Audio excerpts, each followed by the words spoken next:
Well, as both of you know, the board's role is to oversee strategy and help ensure the long-term success of the Postal Service, as well as ensure it is reliably serving customers all across our country each and every day.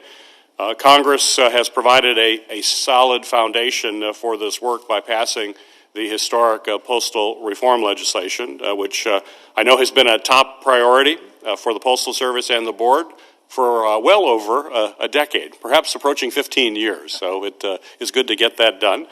Implementing this bill should continue to be, in my mind, the center of the Postal Service's strategy moving forward. So my question to both of you is, are you committed to implementing the Postal Service Reform Act to ensure that its benefits to the public and the financial benefits to the Postal Service are fully realized? Mr. Tangherlini, you want to take the first crack at that? Thank you, sir. Yes, I am, and I'm actually I'm very excited that the opportunity to serve on the board is concomitant with the passage of the law, because it creates an opportunity then as a member of the board, if I'm confirmed, to oversee then the strategy of implementation, particularly of some of the important customer service related and service performance related aspects of the law. Great. Thank you, Mr. Khan.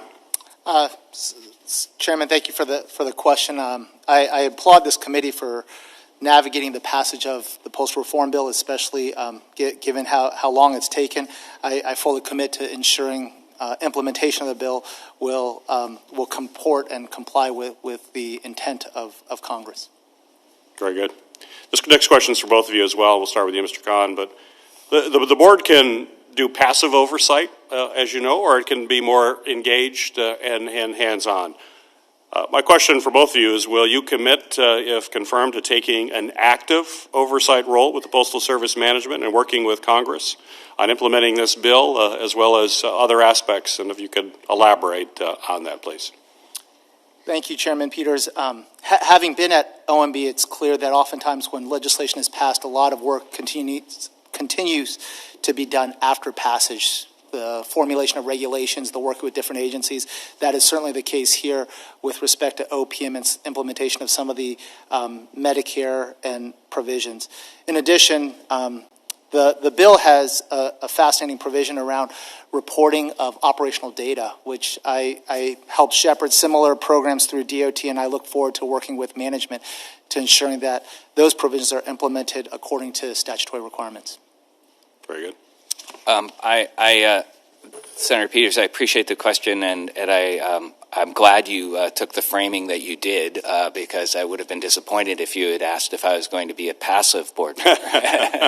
I'm glad to hear you're not. Yes, no, I think it would be foregoing a tremendous opportunity to provide additional service if I was not active. I'm also excited to be paired with Derek and his tremendous talents. I think having a chance to work with him and other board members to actively engage in seeing through what has been decade-plus fight on the part of Congress to get this legislation passed is a tremendous opportunity. Great. Well, as both of you know, people in communities across our country are expecting their mail to be delivered on time. Absolutely critical, particularly with life-saving medications and other priority mail. And we prioritized on-time delivery and transparency in the Reform Act, which included the website and local service data, which Mr. Khan referenced in your previous answer.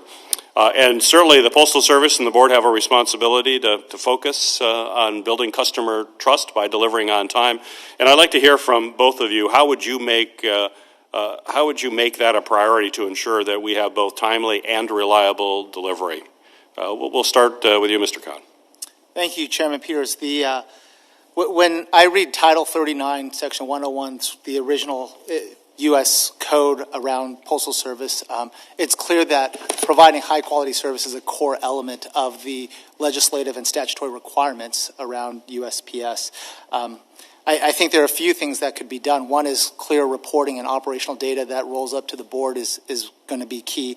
And I think also creating additional clarity and cohorting some of the data so that we see, are there splits between urban and rural? Are there splits across states? I think as we roll out some of these reporting the data reporting provisions, the more granular we can get, the better we can identify where there are specific problems. And so I'm looking forward to working with the management team, with other board members, folks like Dan, should we be confirmed, to making sure that we have a good granular data of identifying where there are opportunities to improve customer service.